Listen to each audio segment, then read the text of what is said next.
नमस्कार, मैं हूं रविंद्र जैन और आप देखना शुरू कर चुके हैं सबकी खबर। मध्य प्रदेश में कुछ जिले ऐसे हैं जहां अवैध गतिविधियां चल रही हैं या फिर वहां खनिज का काम है, रेत का काम है, कोयले का काम है। ऐसे जिलों में जहां से अवैध कमाई के तमाम सारे संसाधन होते हैं, वहां पुलिस अधिकारी उन जिलों को और वहां के जो एक कमाऊ थाने हैं उन्हें छोड़ना नहीं चाहते हैं। जबकि मध्य प्रदेश पुलिस में इस तरह की नीति बनी हुई है कि एक जिले से यदि किसी पुलिस वाले का तबादला कर दिया जाए तो फिर पुनः उस जिले में सामान्यता नहीं लाना चाहिए। लेकिन ये पुलिस वाले अपनी जोड़ तोड़ से अपना जो भी आप समझ सकते हैं वो जोड़ तोड़ करके पुनः उन्हीं जिलों में आ जाते हैं। जब चुनाव आते हैं तो चुनाव के कारण से उन्हें चुनाव आयोग के आदेश पे हटना पड़ता है, लेकिन आप विश्वास करेंगे 3 महीने बाद 6 महीने बाद ये फिर जोड़ तोड़ करके उन्हीं जिलों में और उन्हीं थानों में पदस्थ हो जाते हैं। ऐसे ही जिलों में एक जिला है सिंगरौली। सिंगरौली जिले में आप जानते हैं कि वहाँ बड़ी बड़ी कंपनियां हैं, वहाँ कोयले का बहुत बड़ा काम है, वहाँ बहुत बड़ा पावर हाउस है और वहाँ कमाई के कई साधन भी हैं। आप देखेंगे तमाम ऐसे पुलिस वाले हैं जिन्हें आप कभी भी हटा दीजिए लेकिन वे घूम फिर के सिंगरौली ही आ जाते हैं। सिंगरौली में एक सामाजिक कार्यकर्ता हैं भास्कर मिश्रा। भास्कर मिश्रा ने इस मुद्दे पर कई बार मध्य प्रदेश सरकार को, गृह विभाग को, मध्य प्रदेश के पुलिस चीफ यानी डीजीपी को पत्र लिखे हैं कि जो पुलिस अधिकारी यहाँ रह चुके हैं उन पुलिस अधिकारियों को यदि एक बार जिले से बाहर कर दिया गया है तो रेयर मामले में ही वापस आ सकते हैं। जो आपकी नीति है, ये लोग फिर पुनः पुनः वापस कैसे आ जाते हैं। इस संबंध में उन्होंने कई बार पत्र दिए। जो पत्र भास्कर मिश्रा ने दिए हैं उन पत्रों की कॉपी मेरे पास है।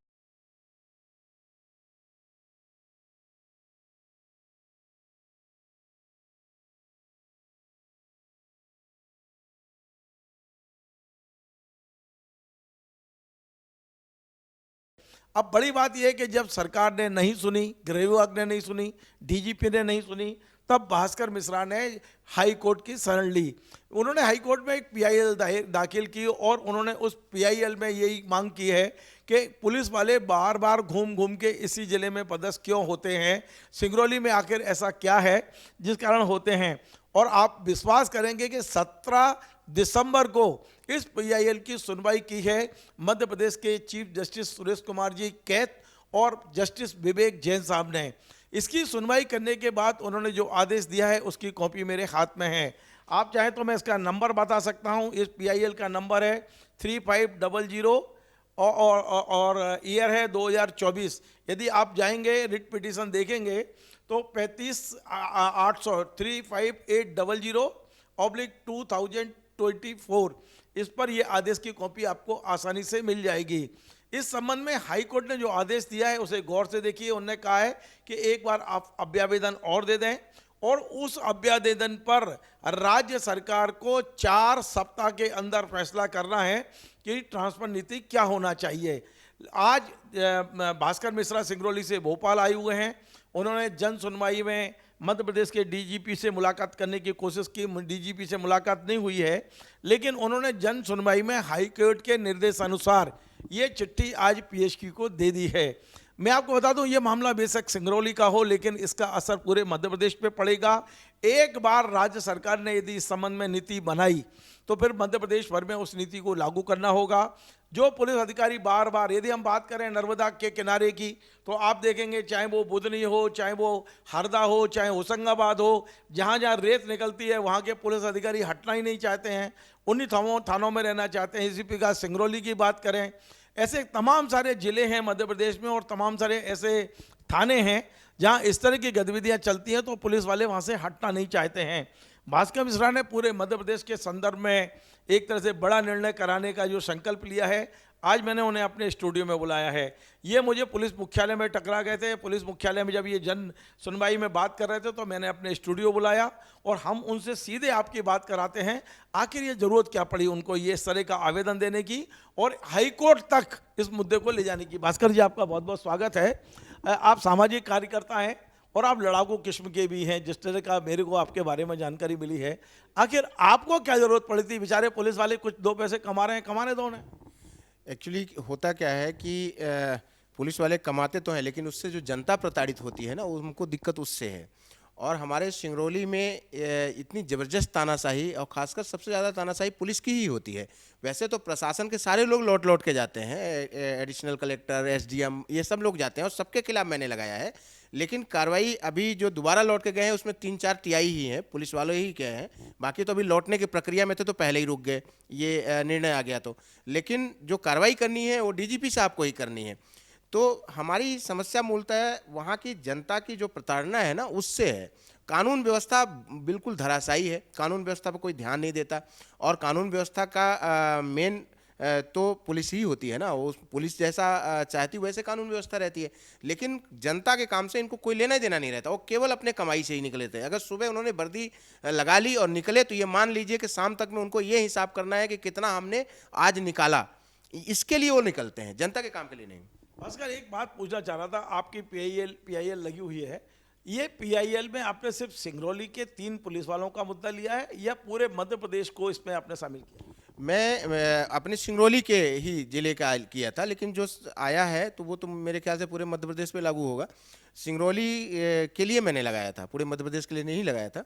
लेकिन निर्णय तो हुआ है तो प्रशासन के लिए हुआ है। आपके वो 3 कौन से पुलिस वाले हैं, क्या आप उनके नाम बता पाएंगे, जो घूम घूम के वापस सिंगरौली आ जाते हैं और जिसके कारण से आपको हाईकोर्ट तक जाना पड़ा? अभी जो लौट के आए हैं तो उसमें एक सर्वप्रथम है उमेश प्रताप सिंह जी। ये बहुत बार 10 साल रह चुके हैं, सब इंस्पेक्टर के रूप में भी रह चुके हैं और इनके खिलाफ कई ख्याति मतलब कई ऐसी घटनाएं हुई हैं जो जिससे पुलिस का बहुत छीछा लेदर हुआ है। और दूसरे हैं राकेश साहू जी। ये इनके कार्यकाल में इनके थाने में एक बहुत बड़ा कांड हुआ था, सुग्गालाल कांड, जो राष्ट्रीय स्तर पर फेमस हुआ था। और एक है जितेंद्र भदौरिया जी, जिन्होंने बहुत चंद पैसों के लिए एक गरीब का घर तोड़वा दिया था। तो इस तरीके से ये 3 लोग आए हैं। एक दीपेंद्र कुशवाहा हैं जो ट्रैफिक इंस्पेक्टर हैं, तो वो आए हुए हैं। ये 4 लोग लौट के आए हैं और ये लोग बार बार लौट के आ रहे हैं। तो ये तो आपके आरोप है, ये आरोप कोई सिद्ध तो हुए नहीं है कि इन्होंने पैसे लेके घर तोड़वा दिया। ये जो आप ये आरोप लगा रहे हैं आप। जी देखिए, ऐसा है कि ये सही है, जो घूस लिया जाता है उसका कोई प्रमाण नहीं होता, न देने वाला लगता है न लेने वाला लगता है, लेकिन उसके कार्य बताते हैं कि घूस लिया गया है। वहीं पे सरकारी जमीन पे दूसरे लोगों का घर बना था, उसको नहीं तोड़ा गया, लेकिन एक व्यक्ति का तोड़ दिया गया। तो ये तो साफ बात है, ऐसे कोई जनसेवा के लिए तो तोड़ नहीं दिया गया। निश्चित रूप से उसमें है, जांच कर ली जाए। मैं आरोप लगा रहा हूँ, जांच को नहीं चाहिए, उसमें क्या है। ये तो अभी आपने वहाँ आपके डीजीपी से कोई बात हुई हो या डीजीपी नहीं मिले तो किससे बात हुई है और आपको क्या आश्वासन मिला है? मैं डीजीपी साहब से एक बार बात हुई थी, जब ये पीआईएल जिस दिन नहीं आया था उसके पहले, जब इसका डिसीजन नहीं आया तो उसके पहले उन्होंने कार्रवाई के लिए बोला था।